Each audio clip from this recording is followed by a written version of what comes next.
Орой минь үзэгчтэй цензургүй яриа нэвтрүүлгийн ээлж дугаар та бүхэнтэй уулзахад бэлэн боллоо. Харин үзэгч та бүхэнд нэг зүйлийг анхааруулж хэлэхэд бүтэн сөөдөр болгоны 22 цагаас цензургүй яриа нэвтрүүлэг шууд гардаг байсан бол өнөөдрөөс эхлээд даваа гариг болгоны 21 цаг 30 минутаас миний хөтэлдэг цензургүй яриа та бүхэнтэй уулзах болно. Нэвтрүүлэг шууд явагдаж байгаа үзэгчтэй. Гэхдээ энэ удаа бид шууд утас авахгүй зөвхөн Twitter SMS-ээр та бүхний саналыг хүргэх болно. За ингээ өнөөдрийн миний зочин бол Улсын хурлын гишүүн Оюн Хорл. Оюун Хорл гишүүнтэй би өнөөдөр ямар ч цензургүй чөлөөтэй ярилцах болно. Танд энэ өдрийн минь төргий. За баярлалаа. За тэгэхээр бит хоёрын ярилцлага өнөөдөр төрийн ордонд болсон үйл явдлаас эхлэхийн зөв байх гэж бодож байна л да. Гинт та хэвлэлийн баг хурал зарласан. Юу болсон бэ гэсэн чинь тойрогтой зарцуулах ёстой байсан мөнгнөөс 500 сая төгрөгнөөс 400 сая нь одоо иргэд аж ахуйн нэгжид хуваарлж өгөө 100 саяын таны хувьдаа завшсан юм болоо да гэсэн мэдээлэл гарсан байсан л да. Тэгэхээр 500 сая төгрөгийг хэрвээ 100 аж ахуйн нэгжид хуваарлах юм бол 100 сая төгрөг л ногдно тийм ээ. Тэгэхээр энэ ерөнхий дүнгээр их мөнгө юм шиг боловч яг хуваарлаад үзэхээр бас бага мөнгө юм шиг. А гэхдээ багч байсан ихч байсан ер нь төрийн мөнгнөөс бол идэж болохгүй шүү дээ. Тийм учраас та яагаад ямар хурдан зочмог хэвлэлийн баг хурал зарлаа би гайхсан. За ер нь өглөө ажилдаа ирээд интернет орж мэдээлэл хардаг. Тэгээ бас өдөр тутмын сонинуудыг уншдаг. Энэ бол одоо Улсын хурлын гишүүдийн өдөр тутмын өглөөрөд хийдэг ажил. Ингээд орж ирсэн чинь ийм мэдээлэл гарсан байхаар нь би урд нь бас нэг сайт дээр иймэрхүү мэдээлэл гарсан байхаар нь ийм юм байхгүй шүү. Ингээд энэ асуудалд аягүй тийм анхааралтай хандаараа. Ер нь ийм байхгүй гэдэг тайлбарыг бас нэг 10 хоногийн өмнө хийжсэн.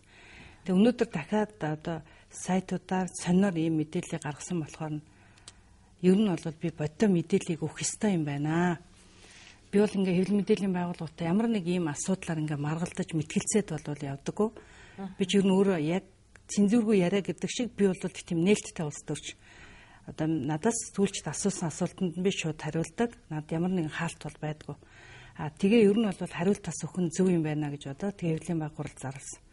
За яагаад гэвэл ямар нэг хийгүү хэргийнхаа төлөө хэн нэгэнд гүтгүүлж гүжирдүүлж тийм улс төрийн хувьд бол цохил тавх нь бол тийм сайхан үйл явдал биш л те.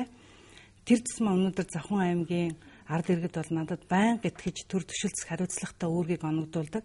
Тэгээ тэр итгэл одоо хүлээлгдэг ард түмнийхээ өмнө би ямар нэг хариуцлагагүй зүйлийг хийе гэж хизээч боддоггүй. Миний хийж байгаа бүх ажил ил тод нээлттэй байдаг. Тэгээд Завхан аймгийн ард иргэдээс бидэнд бол туслаач дэмжээж төсөл хэрэгжүүлж өгөөч, санхүүжилт өгөөч, ер нь ажилгүйдэл ядуурлыг бууруулахын тулд ажлын байр бий болгож өгөөч гэдэг санал бол улсын их хурлын бүхэл гишүүдэд ирдэг. Надад мөн адил тийм санал одоо өсөлт ирдэг. Тийм учраас ер нь энэ жилийн 500 сая төгрөгийг одоо Завхан аймгийн жижиг дунд үйлдвэрийг дэмжихэд зориулж одоо санхүүжилт олгооч гэдэг саналыг гаргаж төсөл тусгасан. За энэ төсөл нь бол Хүнс үдээч хааны сайдын багцад суусан. За хүнс үдээч хаан яамд 1 сарын 19-ноос эхэлж би албан бичиг явуулж шаардж байсан. За энэ төслийг одоо ингээд танаа яам дээр туслаа. Төслийг тендерүүдийн сонгон шалгаруултыг хийж өгөөж, аж ахуйн нэгжүүдийг оруулж өгөөрөө, ерөн зарчмынхан дагуу энийг бол сонгуулийн өмнө одоо хийж шийдвэрлэж өгөөрөө. Яагаад гэвэл төсөв хагас жилийн дараа одоо дуусахад хураагдчихна гэж бодож байсан. Нэлээд шахаж байсан. За ингээд иргэдээс ирсэн төсөл хөтөлбөрийн дагуу бол төслүүд ирсэн. Иргэд бол янз бүрийн л одоо төслүүд ирүүлдэг. Зарим нэг 2 сая төгрөний, зарим нь 3 сая, зарим нь 5 сая, зарим нь 10 сая, зарим нь 50 сая. Бүр их бичиж байгаа хүмүүс нь 300, 400 сая төгрөний төслийг одоо бичиж өгүүлдэр одоо байгуулъя, ажлын байр бий болгоё, ядуурлыг бууруулъя, ер нь орон нутагта хөгжлийг авчирья гэж ингэж боддог. Хүмүүс ер нь үед амьсан ядуу бай зүгээр суй гэж бас бодгоо болцсон шүү дээ. Ямар нэг зүйл ингээд гэр орондоо хийж ажил хөдөлмөр эрхлээд амьдрья, өр хүүхдэд тижээ, амьдралаа авч яваал гэж бодож. Тийм хүмүүст одоо төсөл хэрэгжүүлсэн. Тэгээ энэний 108 аж ахуйн нэгж энэ төсөлд бол хамрагдсан. За тэрний 106 төслийнхаа мөнгийг авсан. Хэдэн төгрөг авсан? 400 сая төгрөгнөөс санхүүжилт нь бол Хүнс үдээч хаан яамны жижиг дунд үйлдвэрийн сангаа дамжаад төсөл нь гарсан. 20% үлдэгдлийн төрийн сангийн одоо дүрм журмаараа үдээч хаан яамны жижиг дунд үйлдвэрийг хэрэгжүүлдэг төслийнхээ шугамар төслөө хэрэгжүүлснийг шалгаж үзээд тэгэд олгодгийм байна л. Тэгэхээр тэр мөнгөнд би гар хүрэх ямар ч боломжгүй. Өнөөдөр тэр мөнгө нь бол сангийн яамны болон хүдээжийн яамны жижигэн үйлдвэрийн дансанд л байж байгаа. Тэгэхээр иргэд маань тэр одоо хийсэн төслөө амжилттай хэрэгжүүлж байгааг нь очиж үзээд үлдэгдэл 20% нь одоо санхүүжилтийг өгөх юм байна. Миний өнөөдөр гайхсан юм нь юу вэ гэхээр та бол за улс төрд бол хат суусан эмэгтэй хүн гэж би ойлгодог л доо. Эмэгтэй гишүүд дотроос бол хамгийн хат суусан, хатуу ширүүн дундуур туулж гарсан ийм парламентч гэж боддог. Гэтэл та ганцхан мэдээний төлөө ямар зочир хурдан хэвлэлийн баг хурал зарлаа. Би энэ дээр бас арай бас нэг жоохон юм байгаа юм биш үз гэж яг сэтгүүлж байгаа үед харцсан л та. Яагтгүй энэ мэдээлэл бол сонгуульд намайг нэр дэвшиж явхаас эхлээд миний нэрийг татуулах хүртэл хэмжээнд хүртэл яригдсан сэдв. Би харин ингээд энийг маш удаан хүлээцтэй анз. Яагтгүй би одоо 1000 км-ийн цаана Улаанбаатарын одоо цаана сонгуульд оролцож байгаа юм учраас энэ асуудлыг барьж хүрж аваад би тэр дорн яриад хэлээл тайлбар хийгээд байж би чадахгүйсэн.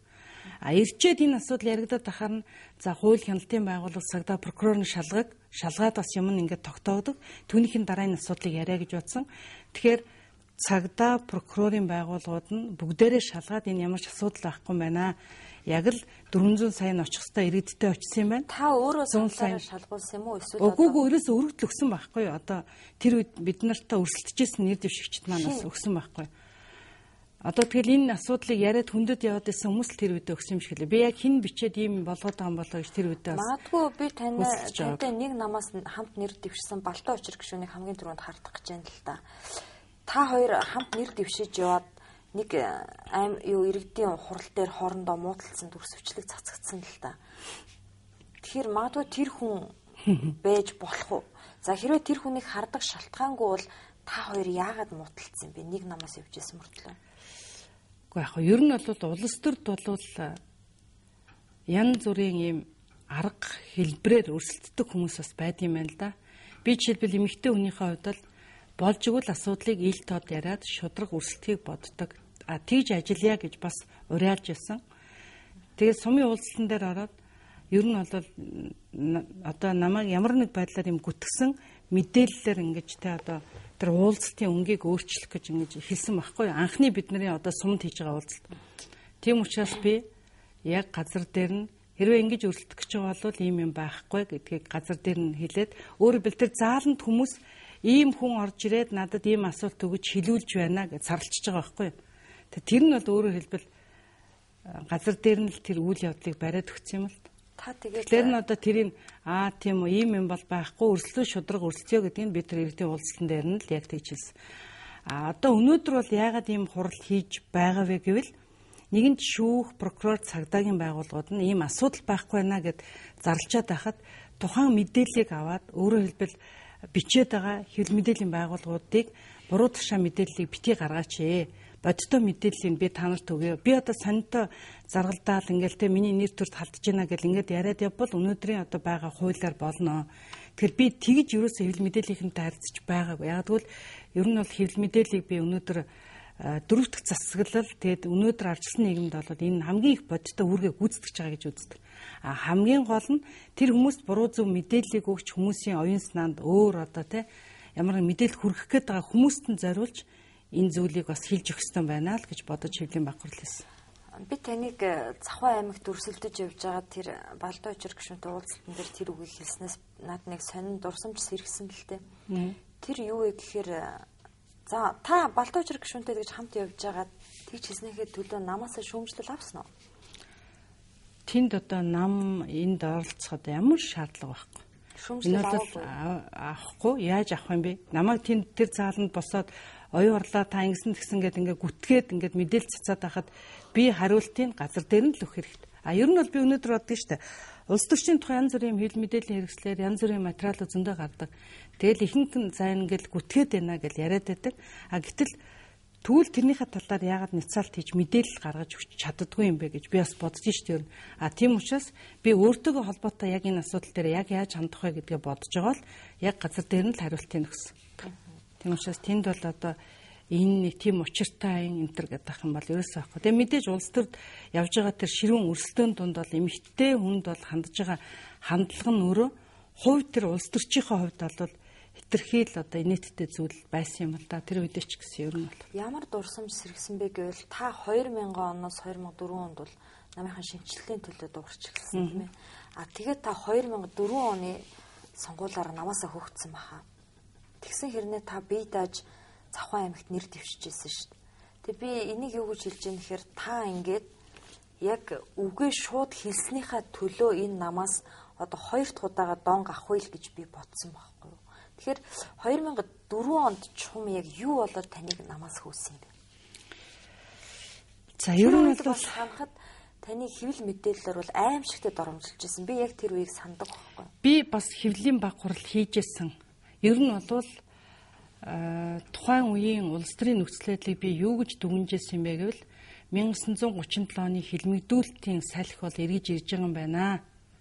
Тухайн үед бол би тэгж хэвлэлийн баг хурал хийгээд тэгэд би асуудал тонжсэн.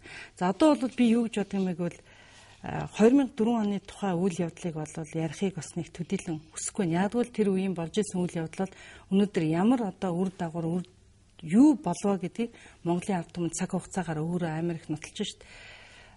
Зөвхөн юу гэж боддог гэсэн мөгөл би тэр үед ямар нэгэн одоо Завхан аймгийн ард иргэдийн төлөө хийж бүтээе гэснийхаа төлөө ерөнхийдөө бол зарим нэг зүйл дээр бол хэлмэгцсэн л гэж боддоо шít. Тэгэл тэрийг ард түмэн болоо зүгээр ойлгож одоо харж ирсэн байхаа. Монголын ард түмэн ч ерөнхийдөө ухаантай л да. Ер нь асуудалд хэн яаж хандаад ямар байдлаар асуудалд хандаж шийдэгдэж байна гэдэг нь өөрөө эцсийнх нь үр дагавар байдаг байхаа л гэж боддог. Тэгэхээр одоо бол манай нам бол харьцангуй нийгэм ч өөрөө бас нэг тийм ямар ч үсэн аливаа нэг ямиг олон ургалж үзлээр хардаг тийм өнцгтэй болцсон байна. Хүмүүс үгээ хэлэх, хэлний идлэх, чөлөөтэй илэрхийлэх тэр боломж нөхцлүүд нь бол бүрдсэн байна л гэж ойлгодог шүү дээ. Би таныг цензургүй яриа энэ ярилцлаганда зочноор өрснөний дараа би таны нилээд ярилцлагыг уншлаа л да. Таныг ирэхээс өмнө энэ ярилцлага бэлтгэж байгаа. Та яг 2004 оног яриаггүй. Дандаа тойрч гарсан байсан л да. 2000-аас 2004 он бол одоо танай намын дараагаар намрын их хоёр сонгогдож тэр хүний хязгааргүй хаанчлал эхэлсэн он жилүүд байсан. Яа тэгэхээр тэр хүн бол Монгол Улсын ерөнхий сайд болсон. Тэр хүний мэдхгүй, оролцдоггүй салбар гэж байдаггүй. Дарангуулын он жилүүд эхэлжсэн байхгүй. Та бол их хоёргоо энэ дарангуулыг л хүлээн зөвшөөрөхгүй байсан учраас намаасаа хөөгдөжсэн шүү дээ. Энийг хэлэх тийм хэцүү гэж юу? Үгүй хэцүү биш. Би тэр үедээ бол хангалттай ярьжсэн баг. Хангалттай ярьжсэн, хангалттай ганцаарджсэн даашаа бүр. Би тийм учраас тэр 2004 онд би дааж нэр дэвш шийдвэрийг өөрөө гаргаж ирсэн. Одоо тэр бол хамгийн том илэрхийлэл хэлбэр нь би тэнд нухчин дарагдаад би сууж исэн бол за явахтай хөрөх юм тэгээд хүлэн зөвшөөрөөд эвлэрээд ямар нэг одоо тохироонд орцсон байж тээ гэж намайг хэлэх байсан баха гэж боддогс. Тэгээд нэгэнт ингээ үйл явдал болоод өрнөцсөн болохоор тэрийг надад ярихад нэг жоохон тийм хэл хүндэл сэдв байдгээ. Тэр үед бол ямар хэцүү байсан. Тэр үед бол маш олон миний найз нөхөд явсан хүмүүс, улс төрд хамтран зүтгэжсэн хүмүүс урвж шарвж ирснийг хараад нөхдөө тэгж урвж байгааг хараад хүн бол айгүй амар санагддаг. Хүнд байдгийн байлээ ер нь бол. Тэгтэл тухайн хүний амьдрах гэж байгаа арга зам нь одоо энэ нөгөө талд нь гарахаас өөр аргагүй байдалд хүрж байгаа учраас найз нөхдөм хүртэл урвдаг юм байна да. Нэг энийгэд гар барихаасаа хүртэл айдаг юм байна да. Ийм л нөхцөл байдалд одоо хүн амьдарч байгаа юм байна да. За энийг л би ойлгоё та гэж бодож тэр үед бол эвлэрчсэн. Тэгэл бид нар улс төрийг хийгээ явж исэн.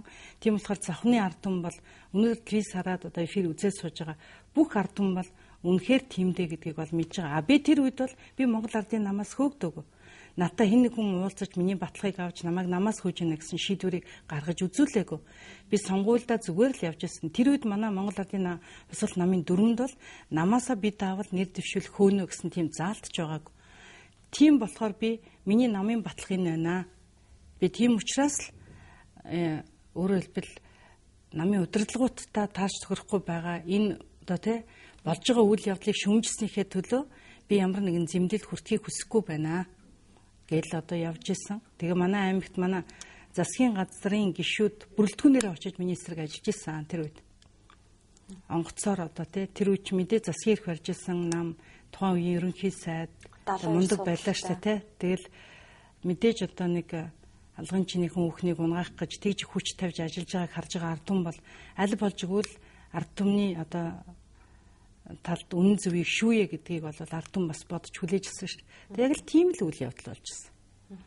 Тэгээ үр дүнгийн нь бол одоо дараагийн болж байгаа энэ 2 3 сонгуул харуулж байгаа учраас би завхны ард түмэн ухаантай эсвэл хин нэгэн эрх мэдэлтэй хүнд, хин нэгэн өнгө мөнгөтэй хүнд эзэж хурцдаггүй тэд бол үргэлж байнга өөрсдийнхээ тийм айхтар их ухаан, одоо суур ухаан, итгэл үнэмшил, үнд зүйлээрээ л саналаа өгч сонгож чаддаг. Тухайн үед танаас урагж исэн тэр хинбэ гэдгийг харуулж исэн найз нөхдөс чинь буцаж ирсэн хүн бий юу? Байна, зөндөө олон байдаг. Та тэгээс уучлалцсан уу? Уучлсан. Ер нь тэгээ би бодсон шүү дээ. Улс төрд бол мөнхийн нөхөр, мөнхийн дайсан гэж аль нь ч байдгүй юм байна. Тэгээ ер нь бол эмэгтэй хүнийхээ хувьд бол харьцангуй бүх юмыг ер нь ингээл байгаа цаг үеэр нь хүлээн зөвшөөрч сурах хэрэгтэй юм байл.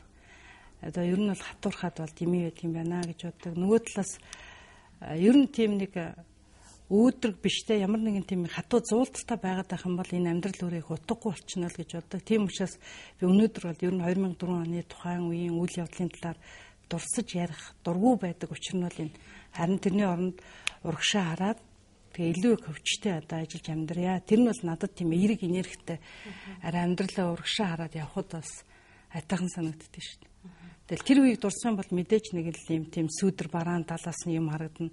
Тэгэхээр тэрийг дурсаж харж бодож явснаас урагшаа хараад явсан арай илүү тэмүүлэлтэй, илүү их сайхан ирч хүчтэй энергитэй зөв амьдрах юм байна. А тэр үед бол уралд хийжсэн найз нарыгаа юу гэж бодож байсныг би түр хэллээ шүү дээ. Амьдрах арга нь байсан. Тэр намайг дагаад явах юм бол бас над шиг амьдралгүй болчих гээд байна шүү дээ. Бизнес нь эсвэл ажил хөдөлмөрөнтэй амьдралд нь ямар нэг тийм одоо намаас хөөсөн гэдэг шиг юм хийх гээд байгаа учраас тэр хүмүүсийг бол би намайг таньдгүй юм шиг яваарай гэж зарим нь би гуйдаг гэсэн. Үнэхээр тэхээсээр аргагүй тийм л одоо цаг үеэс байсан юм оо байсан. Одоо ингээд сая энэ улсын хурлын сонгуулийн өмнө танай намын дарга байсан Монгол улсын ерөнхийлөгч байсан ерөнхий сайд байсан их хурлын дарга болсон. Их баяр гэдэг хүнийг сүр дүүлэнтэйгээр баривчлалаа шүү дээ. Энэ танд ер нь ямар санагдсан? Одоо ингээд энэ хүн ингээд шүүхээс ял аваад шоронд орчлоо. За зарим нь хилмигдүүлж байна гэж. Зарим нь бол за яг болжээ. Авилгачин тохирох ялаа авлаа л гэж. А таны одоо улсын хурлын гишүүн оюун орол гэдэг хүний байр суурьаар бол энэ ямар харагдаж байна? Би энийг бол ингээд мэдээж ингээд болж байгаа процесс үйл явдлыг бол бүгдийг бас харж байгаа. Яг л өөрийнхоороо үнэлж дүгнэдэг. А юу гэж боддог вэ гэвэл өнөөдөр Монгол улсын хуулийн өмнө л бүхэн ажиллаж амьдарч сураасаа үнэхээр эрх зүйт төрийг байгуулж, алжсан нийгмийг байгуулж байгаа үн цэнтэй зүйл нь энэ л муу юм бол хуулийн шүүхийн өмнө бүхэн тэгш шудраг байгаасаа гэдэг дээр бол би яг зарчмын байр суурьтай байдаг. Хатуу. А яагаад гэвэл хөдөө орон нутагт явж байхад сонгуулийн үеэр ч гэсэн бидэнд олон иргэдэд санал тавьдаг шүү дээ. Яагаад том дуйлаантай юм авилгалын бөгөөд том гэмт хэрэгүүд ингээд шалгагдж байна, янж байна. Тэгээд замхраад алга болчт юм бэ. Гэтэл хөдөө орон нутагт төлөг хулгай хийсэн хүүхэд тийм үү? Айлын нэг адуу хулгай хийсэн хүүхэд одоо малын хулгай гэмт хэрэгээр шоронд ороод таслуулаад 2-5 жилийн ял аваад явчихт юм бэ. Нэрийн оронд их ялгаа байгаад байна шүү дээ. Тийм учраас хууль шүүхийн өмнө тэг шудраг байх ёстой гэдэг зарчмыг бол би хүндэтгдэг. Тийм учраас мэдээж хууль хяналтын байгууллагууд ажиллаа хийж байхад нь бид дундаас нь ямар нэгэн улс төрийн дүгнэлт өгөөд эсвэл зөв буруу гэж тайлбар хийгээд байх нь бол би илүү гэж боддог. А ер нь бол улс төрчдийг гэсэн энэ асуудал тийм байр сууриас хандахын нь бол дэмий гэж боддог. Шүүх одоо хууль хяналтын байгууллагууд ямар ч одоо хүндлэнгийн тийм ээ ямар нэгэн дүгнэлт саналгүйгээр яг л хуулийнхаа дагуу цаасан дээр хараад юу гэж ütсэн тэр асуудалд яг л тийж хандах ёстой л гэж боддог. Тэгээд тэрүүгээрээ л явж байгаа гэж боддог. Оноос 2004 он, 4 оноос 8 он гэл яг ингээл инхвэр гэдэг хүний он жилүүдэд би жишээ нь тэр хүнийг айгүйх бичтгэл сэтгүүлж байсан те. Өглөө болгоо ирээл миний одоо эсрэг ямар нэгэн мэдээлэл Монгол Ардын Хувьсгал намын зүгээс кампанчлал хийдэг. Манай өдрийн бид тухайд өдрийн сонинд ажиллаж байсан. Өдрийн сонины эсрэг хийдэг ийм л он жилүүд байсан. Гэтэл юм гэдэг ингээд ийм амархан хувьсаж өөрчлөгдөв. Тэр хүнийг өнөөдөр барьж аваач шүүхийн өмнө шүүгээд ингээд хийцэн их сонин санагддаг байхгүй. Тэгэхээр танд зүгээр тэгж бодогдохгүй байна уу? Эн чинь ямар хурдан ингэж хувьсдээ. Яагаад энэ үнэхээр үнэн болоод өнөөдөр ингэж хувьсж гинэ үү? Эсвэл өөрөөр одоо зарим нэг улс төрчдийн тайлбарлаад байгаа шиг энэ өгшөө авах хилмигдүүлэлтийн онжлууд эхэллээ гэж яриад байгаа байхгүй. Тэгэхээр би яг сая би танаас бол улсын хурлын гишүүн оюун хорл гэдэг хүний өмнөөс асуусан. Хэрвээ та тайлбар хийвэл тэр магадгүй улс төрийн тайлбар болох ус. Одоо зүгээр хувь хүний үүднээс дүгнэлт тайлбар хийж чадахгүй энэ дэр. Одоо би бол тийм дүгнэлт тайлбар хийж чадахгүй. Би бол хууль хяналтын байгууллагуудыг ажиллаа хийж байгаа. Мэргэжлийн хүчээр хүмүүс мэдээж тодорхой хугацаанд хянд шалгаж дүгнж байгаа. Ер нь бол асуудал байсан учраас шалгаж, асуудал байсан учраас тэд нар шийдвэрлэж байгаа байхаа л гэж ойлгож харж байгаа. Түүнээс ч одоо өнөөдөр яг хүндэн тааруулж асуудлыг ярих нь бол зохимжтой биш л гэж боддог шүү дээ. Хинд ч тохиолдож байгаа тэр асуудал шийдчихээр одоо би түрүүн хэллээ шүү. Жишээлбэл төлөг хулгайсан хүүхдийг ял өгөөл явуулж болдгийм байна. Өнөөдрийн бүх хууль тийм байна. Тэгвэл өнөөдөр үнэхээр одоо тодорхой албан тушаалын уруулан ашигласан энэ гэмтэрхтэй холбоотой асуудлыг байна гэд нотолдсон байхад энийг дарга явсан юм шүү. Ерөнхийлөгч явсан юм шүү. Ерөнхий сайд явсан юм шүү. Их хурлын дарга явсан юм шүү гэд энэс хилтрэж, мултлаж үлдээх нь бол бас л зарчим биш. Хүндээ тааруулж ер нь асуудлыг бол ярьж болохгүй л гэж боддоо шүү. Тийм учраас дарагч бай, сэрэгч бай үнэхээр одоо төрд ажил алба хашиж байгаа бол хоёргүй сэтгэлээр Монгол төрийн төлөө шудраг зүтгэх хэрэгтэй, эрх ашигаа эренбэлдэг байх хэрэгтэй. Албан тушаалын шат дамжуургыг бол өөрийгөө хөрөнгөжих эсвэл одоо улс төрчдийн ямар нэг кармаг зузаатгах, аливаа нэг хийсэн гэмт хэрэгээс хилтлэн мултлах тийм арга хэрэгсэл бол бити байгаасаа гэж боддог. Тэгж ер нь бол улс төрчид өөрсдөө бас жоохон шудраг ёс зүйтэй, ёс суртахуунтай ажиллаж амьдарч эрх ашигаа эренбэлж сурах хэрэгтэй л гэж боддог. За танай нам 2000 оноос хойш анхныхаа удаа ялагдал хүлээж байгаа нам 12 жилийн дараа саяны одоо парламентын сонгуулиар ялагдлаа шүү дээ. Одоо өнөөдөр хүртэл бүлэггүй байгаа танай нам. Энийний гол ялагдлын гол шалтгаан юу байсан гэж та бодож байна? Гэхдээ би бол одоо яг арай нэг өөр байр суурьтай. Ер нь бол 2000-аас 2004 онд бол болж исэн үйл явдлын талаар эрүүл нийгмийн иргэд хэвлэл мэдээллийн сэтгүүлчид танаас хүсүүлээд маш их сануулж хариуцлагатайгаар дохио өгчээсэн. Сигнал бол өгчээсэн. Мэдрэмж сул байсан. Асуудал хандж байгаа мэдрэмж нь сул. Гэхдээ яах вэ? Одоо мөнх баясгалыг биччихэл байдгийг биччихэл байгаа учраас биччихэл яана гэж хандж исэн болохоос биш. Энэний цаана юу бичээд байгаа юм бэ? Ямар асуудал хөндөж тавиад болохгүй байгаа асуудлыг гаргаж ирээд байгаа юм бэ гэдэг дээр л анализ улс төрийн дүгнэлт хийж чадахгүйсэн. Ингэсээр хагаад 2004 онд 72 судалтай байсан Монгол Ардын Хувьсгал нам тухайн үедээ 38 судалтай болж 50% ялагдал хүлээсэн. Энэ бол асар том цохилт байсан. Том цохилт шүү дээ. 50%-аар судлаа. Тэр үед бид нар тухайн одоо үеийн намын удирдлагуудтай, албан тушаалтнуудтай ямар ч хариуцлага тооцоог бүгд бие энтэйгээ эвсээд ингээд бантан зүтэн шиг юм болоод, хонь урах шиг юм болоод улс төрөө цааш нь явуулсан. Ямар сайндаа 69-ийн том бүлэг байгуулад хуц сухан нийлээд нэг хашаанд ингээд хашаа тарчлаа гэдэг шиг тийм ингээд бүлэг байгуулаа, бүдүүн бүлэг гэж юм байгууллаа гэд иймэрхүү маягийн юмнууд явсан нь бол удаан үйл явц. Тэгээ энэ үйл явдлуудыг хараад яг би хувийнхаа хувьд юу гэж бодож дүгндэг байсан бэ гэвэл Монголын ард түмний итгэл үнэмшлийг, сонголтыг үнэхээр их басж янда гэж боддог. Аль ч улс төрийн хүчин нь бол хэтрүүлжтэй гарангуутаа эрх мэдлийг тэгж уруулж ашиглаж байна. Сонголтыг үл хүндэтгэж байна. Юу болоод байгаа юм бэ гэд улс төрчид ч өөрөөсөө ойлгохгүй, ард иргэдэн ч ойлгохгүй тийм байдалд бол хүрж исэн үе байсан.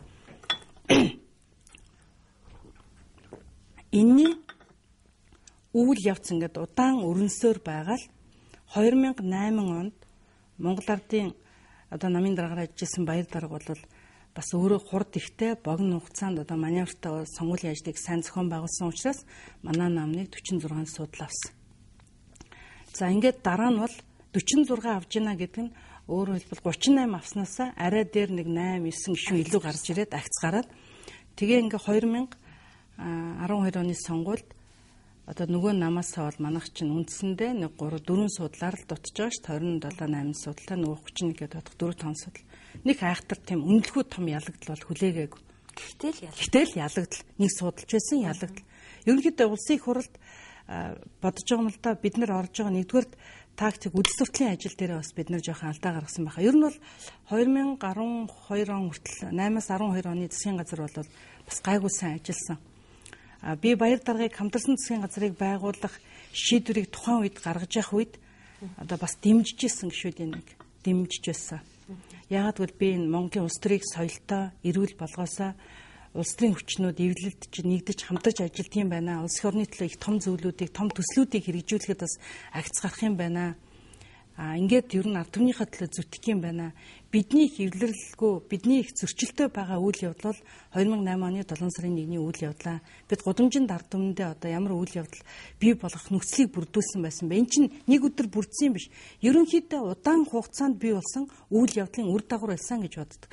Тийм учраас энийг бол их зөв хараад ингээ хамтарсан засаг байгуулад ажил нь гайгүй явж байна гэж бодож байсан.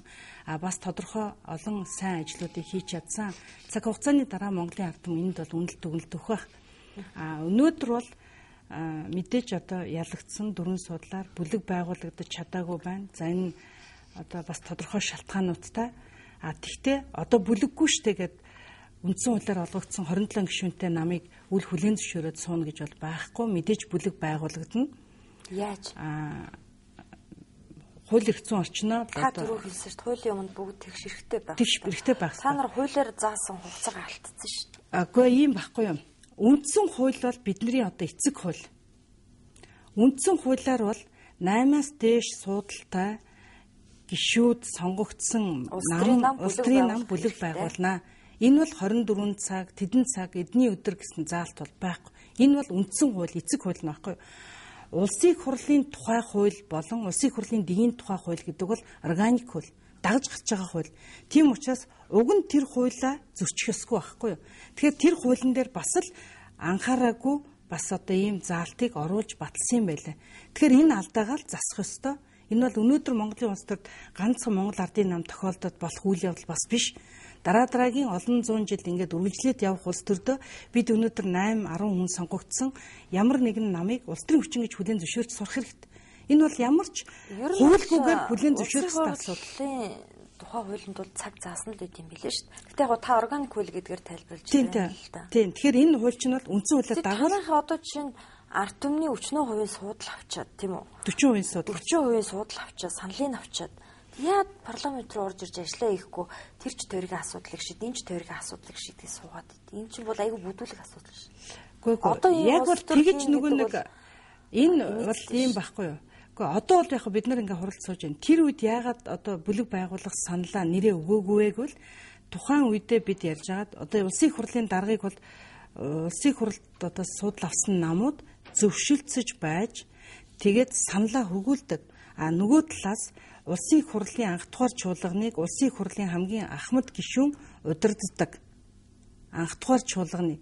Тэгэхээр тэр тохиолдолд Дэмбэрэл гишүүн өөрөөр хэлбэл одоо улсын хурлыг даргаж удирч байсан. Дэмбэрэл гишүүн одоо бид нар манай бүлэг ярилцаад 3 цагт ер нь хуралдаа орно гэж яриад байж тал ардчилсан намын бүлэг хуралдаад одоо логин цогоор энэ асуудлыг шийдвүүлнэ гэдэг ингээ явцсан. Ер нь зүгээр гендэж гондож болсон үйл явдал. Тэгээ хууль зөрчсөн юм тийм байсан. Тэгэхээр одоо бол бид нар ингээд ийм байсан юм аа. Ингэсэн штэ гэдээ одоо яриад сумааргүй. Одоо бол би юу гэж боддог вэ? Улс төрийн намууд зөвшөлдсөд ойлголцоод энэ байсан хуулийнхаа цорхоонуудаа засахаас өөр арга байхгүй. Заавал одоо өндөр ахмад настай хүн даргалдаг байх ёстой байсан юм уу гэдгээ хуулийн даахаарай. 24 цагийн дотор нэр өгөх ёстой байсан гэдэг тэр заалтаа харъя. Бусад одоо зөрчилдөд байсан асуудлуудаа энэ бол өнөөдөр амьдрал дээр хэрэгжиж болохгүй байна гэдэг кейсүүдээ бид нар бас хуулийн амьдрал баян юм чинь ингээд засч бас болно шүү. Тэгэхээр одоо бол бид нар энийгээ засцсан тохиолдолд бүлэг байгуулах асуудал нээлттэй болоо шийдэгдэнэ гэж ойлгож байна. Чуулганы хуралдаанаар энэ асуудал орно тийм ээ. Би одоо орох байх гэж бодож байгаа. Манай ардчилсан намынхан хэр одоо их соёлтой улс төр хийх юм болоо гэдгийг л одоо харж шít. Улсын хурлын гишүүн Дэмбэрэл цолмон нар бол хуулийн төсөл санаачлаад өргөн барьсан. Тэгээ энэ хуулийн төслийг хилцэхгүй энэ бол шийдэх боломжгүй гэж хилцүүлэхгүй байгаа юм байна. Уг нь бол улсын хурлын гишүүн чинь хууль санаачлах хэрэгтэй. Улсын хурлын нэг л гишүүн хууль санаачлах хэрэгтэй шít. Тэгэхээр 2-3 гишүүн нийлээд барьсан тэр хуулийг бас зарим нэгэн заалтууд нь дутуу байгаа юм бол нэмж бид нар одоо хуулийн төсөл санаачлаад өргөн барья гэд ардчилсан намын гишүүдэд бүлгийн санал тавьж байгаа. Улс төрийн намууд хугацаагүй завсарлага авахыг бас зааглахын зөв бах уу? Ягаад тэгэхээр ямар нэгэн төрлийн асуудал ямар нэгэн ажил хэрэг хийх гэхээр л манай нам завсарлага авж гин гэдэг одоо л 96 онд бий болгосон ядмагхан улс төрийн арга шүү дээ. Тэр өнөөдөр 2012 онд бол явцгүй шүү. Тэгэхээр энийг бол аль аль талаас ярилцаа шийдчих хэрэгтэй юм шиг байна. Ер нь шийдэх баг. Зүгээр одоо ардчилсан намынхан бол ер нь зүгээр өөрсдөө бол ардчлалын үнд цэнийг бол асар их мэдэрч энэ улс төрийг хийдэг хүмүүс. Өнгөрсөн 4 жилд бол энэ хуулийг батлая гэд оруулж ирээд байхад бас л гидийж сууж засварлага авсаар байгаа л чуулган тараацсан байхгүй юу? Тэд тэр үед бол цөөнх байсан. Бид бол цөөнхт маш их хүндэтгэлтэй хандж байсан. Хизээч хүч төрж ямар ч улс төрийг бид нар хийж байгаагүй. Өнөөдөр эргээд харахад манай нөхдүүд маань харин зарим нэг зүйл дээр арай жоохон хүч төрсөн улс төрийн соёлгүйгээр асуудалд хандаад байгаа юм шиг гэсэн бодолтой гэж таваад чинь. Яагаад эдгээр улсын системийн тогтолцоо болохгүй нь Монгол улсад. Ер нь бол бид одоо энэ улсын хурлын өнөөдрийн байж байгаа байдал гэдэг бол бараг нарийнда 76 ерөнхий сайттай сууж ямар ч хариуцлага хүлээдэггүй.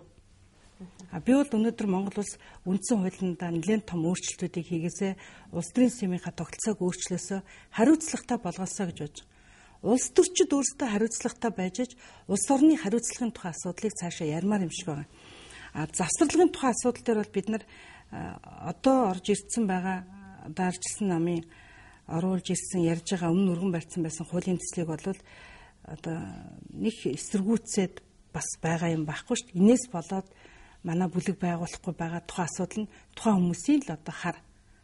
Мэдээж энэ хуульчин ч гэсэн ажлын 5 өдөрт засварлага аваад тухайн сэдвээ тухайн асуудлыг ярилцахын боломжийг нээлттэй л өгсөн байгаа. Тэгэхээр энэ дээр бол нэг асуудал байхгүй хаа би шийдэх байхаа гэж байна. Парламентын дүн гарсны дараа гаргаж байгаа намуудын байдлаас хараад би хувьдаа ийм дүгнэлт хийсэн.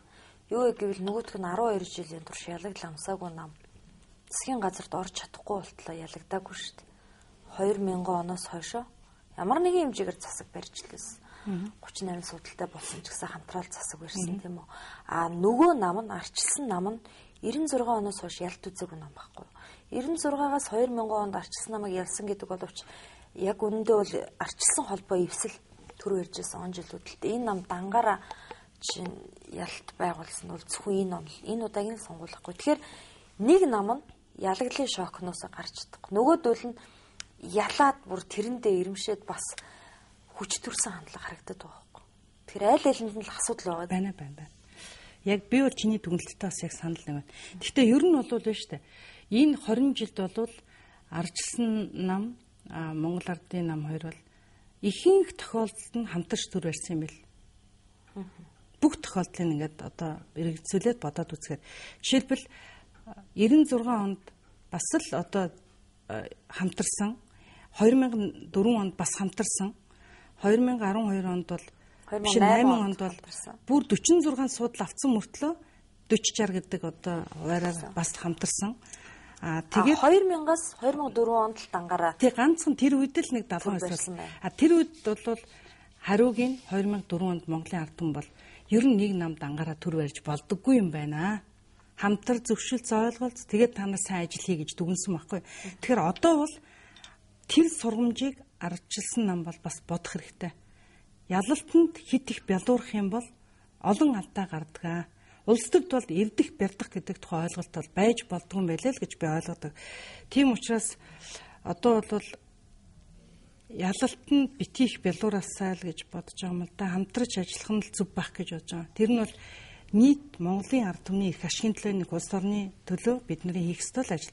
Өнөөдөр Монгол ардын нам ард түмний 40% одоо саналыг авсан. Үндсэндээ бол ялт байгуулсан л нам шүү. Ардчилсан нам ч гэсэн өнөөдөр ялалт байгуулсан юм биш байхгүй. Бас л олонх болгоогүй л байхгүй. Тэгэхээр өнөөдөр ингээд хамтарж байгаа энэ улс төрийн үйл явдлуудыг ч гэсэн харахад зарим талаас нь одоо хэтэрхий их уралдууд хийгээд байгаа юм биш байгаа гэж бод. Би уралт гэдгийг бол өөрөө жоохон жишдэг. Уралт гэдэг бол хувь бодогчдын шин чанар, зан чанар байдаг л гэж бод. Тэр хүмүүст бол эрх ашиг гэж юм байдгүй. Том эрх ашиг байдаг. Тэгэхээр энэ зүйлийг бол ард түмний одоо сонголтыг бол ийм байдлаар бас битгий харуулаасаа нөгөө талаас ингээд олон хуулиудад бол тийм хүч төрсэн байдлаар асуудлыг шийдээд манай арчсан бас яваад байна л да. Төрийн албаны тухай хуулиа зөрчиж जैन те өнөөдөр ингээд олон мянган төрийн албан хаагчдыг халж जैन те гэтэл өнөөдөр төрийн албан хаагчдыг мэрэгшүүлье гэдэг асуудлыг бас л арчсан нам өөрөө зөвшөөрж ирсэн байхгүй. Ажлаас нь халаад за 1000 хэдэн хүн халагдав да сая. Эртэд одоо 3 хоногийн өмнө түрүүчийн 7 хоногт Төвлийн баг хурал хийсэн. Тэг би яг тэрийг харж байгаад бодож ил л да. 2000 онд 15,000 төгрөгийн албаа авчих гудамжинд гаргаж ирсэн байхгүй. Тэг би тэгээд твиттер бичсэн байхгүй юу. Ардын ном 15,000-ыг гаргаж ирсэн. Арчсан ном 1600-д гаргалаа. Ямар танил дүр зураг гэсэн чинь нэг надад тэгжсэн. Та дахиад л бичгэндээ энийг гээд. Тэгээ тооны хувьд зөрүү нь бишээ. Энэ бол миний хувьд бол нэг тийм ач холбогдолтой биш. Зүгээр айл нь төрийн эрх барихаараа л төрийн албаа гişдэг гудамжинд гаргаж байгаа л утгагүй байхгүй. Ер нь бол бид мэрэгшсэн жинхэнэ төрийн албан хаагчтай байж чадах уу гэдэг тухай асуудал бол эндээс л уран гараад байгаа. Тэгээд нөгөө хэд нь бас дараа нь орж иж байгаа хэсгээ үүсгэх гэж байгаа юм бол биш л дээ. 97 оны одоо намын гишүүн болсныхаа дараа 97 оны Монгол Улсын ерөнхийлөгчийн сонгуулиар манай Отгон тэнгэр их сургууль дээр ирж уулзалт хийжсэн. Тухайн үед инх төвшин дарга Улаанбаатар хотын сонгуулийн ерөнхий менежер нь ажиллаж байсан. Тэгээд одоо танилцчихсан. Тэгээд багуун дарга чи өөрөө хувийнхоо тийм фракцлаад л ямар нэгэн найз нөхдөд дэмжээл тэгэл явдаг. Бас тийм одоо жижиг улс төрч биш шүү дээ. Харин айхтар фракц толгоолдог айхтар юм хийдэг хүн шүү дээ. Гэхдээ мэдгүй тэр үед би л ямар ч гэсэн багуун даргын фракц гэж юмыг бол мэддэггүй. Гэхдээ завхныхан гэдэг одоо ангилал бол хүссэн ч хүсээгүй ч багуун даргын одоо дэмжигчд фракцийнхан гэж үздэг байсан юм шиг ба. Тэгээд тэр үедээ одоо би ингээд боддгийн шүү дээ. Ер нь бол ингээд ерөнхийлөгчээр ингээд томилогдсон, сонгогдсон ингээд одоо хүмүүсийг харахад ер нь бол очир батгайч тэр, багуун тугайч тэр ер нь бол урд хажлал хийжсэн юм байл. Илүү юм руу их халтарж орж байгаагүй, фракцлаагүй, улс төржүүлж байгаагүй те их тийм намчрахж байгаагүй бас айгүй тийм аятайхан ер нь бол ерөнхийлөгчийн институт гэдэг бол нэг ийм л байдлаар ажиллах ёстой гэж ажиллаа хийжсэн.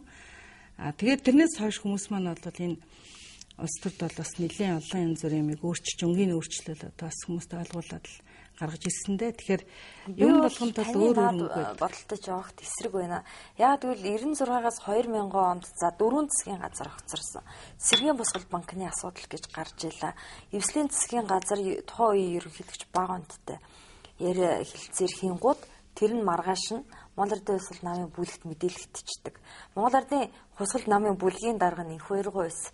Энх хоёргоо шууд Ялтын талбайд гараад арт түмэн банкнаас мөнгөө татаарэ гэж хашгирж ирсэн. Гандисэд одоо хажууд нь явж ирсэн гэдээ яхаар хүмүүс сонин баг үнэмшдэггүй байхгүй юу. Тэгээ тухайд улс төрийг мөн л адилхан хийж ирсэн. Би бол баг ондгой тэгэж хэрэггүй цагаан байсан гэж ярьж байгаа хүмүүсийг эсвэл та тухайн үед үнэхээр улс төрийг тийм мэддэггүй байсан. Би мэддэггүй байсан.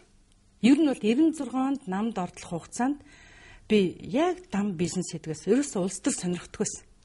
Тэгтээ тэр үед болж исэн үйл явдлыг дараа нь улс төрч очиод би харж исэн, уншиж исэн. Тэр үед бол өөрөөр хэлбэл ерөнхийлөгчийн институт гэдэг бол засгийн газрыг байгуулахад санд өгөх хэрэгтэйсэн байхгүй зөвшөлдсдөг.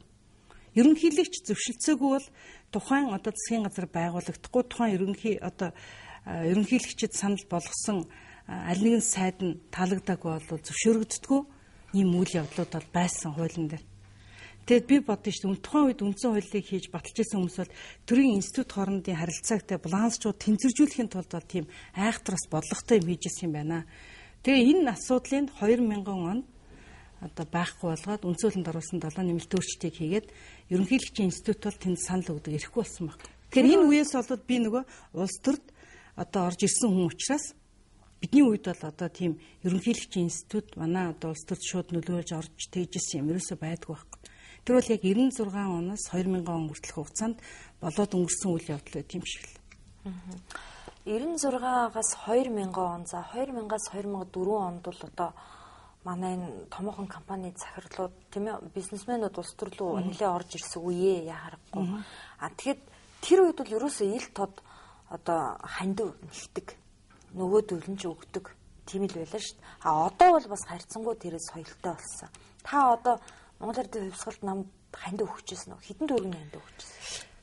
Ер нь тэр үед бол 1997 онд одоо Завхан аймагт одоо инхвер даргыг нэр дэвшээд явж явах үед бид нар бол өөр өөрсдийнхөө 5 төгрөгийг гаргаад хандиваа өгөөл туслад дэмжээл тэр хүнийг улсын хурлын гишүүнээр сонгуулахад оролцож байсан. Жишээлбэл хэдэн төгрөг өгсөн. Тухайн үеийн ханшаар бол нэг шалгалтаа их биш тийм. Тухайн үеийн ханшаар бол бид нэг 3-5 сая төгрөгийн хандвал өгнө. Тэр үеийн ханш чинь мөнгөний чанга штэ. Ер нь бол манай намд тийм том улс төрчид бас байгаагүй байхгүй юу? Одоо Талигаач Уланбаяр манай намын одоо нэлээд том бизнесмен байсан. Тухайн үедээ. Ингээл ерөнхийдөө бол зөөхөн. Тэр үед бол би бас одоо Монгол ардын хувьсгалт намд орж ирж исэн тэр үеийн бас гайгүй бизнесмэнүүдийн нэг нь л байсан л гэж одоо боддоо ш төрөйг.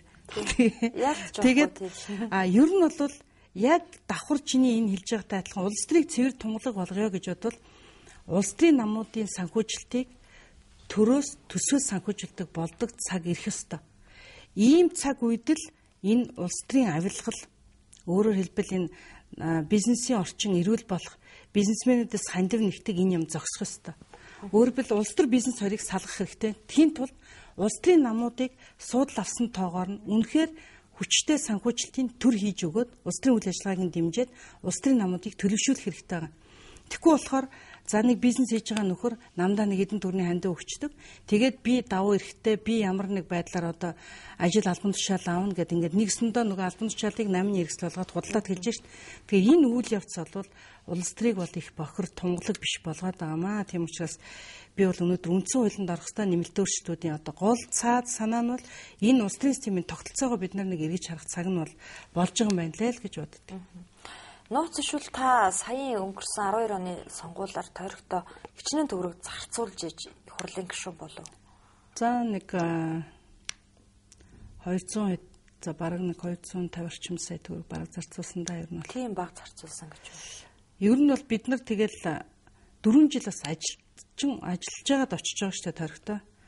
Шинээр ингээд очиж байгаа бол бас арай өөр байх. Танигдахтай мэдрүүлэх үүргээ ойлгуулах гэдэг. Бидний хувьд бол 4 жил ажиллаад бас хийсэн бүтээсэн ажилтаа тэгээд танигдаад очиж байгаа учраас тийм их асуудал шаардгүй. Нөгөө талаас гэвэл манай зохны ардам оюун хорол одоо мөнгө өгж сонгогддгүй. Тийм учраас энэ хүүхдээс ч одоо юу гоохт энэ тийм амар өгж тараагаад байх мөнгө байхгүй ч гэдгийг бас ойлгодог. Тийм учраас нэлээд тийм шудрах сонгуул болдог. Ямар нэг байдлаар намайг мөнгө л өгөхгүй бол таныг сонгохгүй гэсэн тийм сонголтыг завхны ард түмэн хийдгүү. Тийм учраас би завхны ард түмний төлөө үнэхээр чин сэтгэлээсээ талархаж тэр хүмүүсийн төлөө их зүйлийг хийх ёстой гэж бодож л одоо төрж шудраг ажилтдаг.